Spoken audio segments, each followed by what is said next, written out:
Petrol അടിക്കാൻ ബൈക്കിലെത്തിയ 3 യുവാക്കളിൽ ഒരാൾ പമ്പ് ജീവനക്കാരനെ അകാരണമായി മർദ്ദിച്ചു. പെട്രോൾ എത്ര അടിക്കണമെന്ന് ചോദിച്ചപ്പോൾ 3 പേരും 3 കണക്കുകൾ പറഞ്ഞു. ഇതോടെ നിങ്ങൾ തീരുമാനിക്കൂ എന്ന് പറഞ്ഞതിന്റെ പേരിലാണ് ജീവനക്കാരന്റെ മുഖത്ത് യുവാക്കളിൽ ഒരാൾ പൊതിരെ തല്ലിയത്.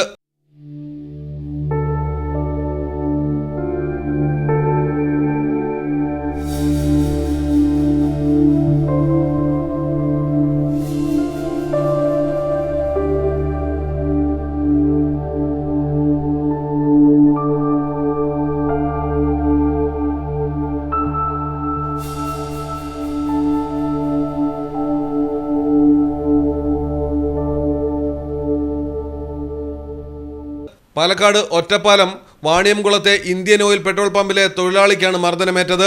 മർദ്ദനമേറ്റ യുവാവിനെ താലൂക്ക് ആശുപത്രിയിൽ പ്രവേശിപ്പിച്ചു.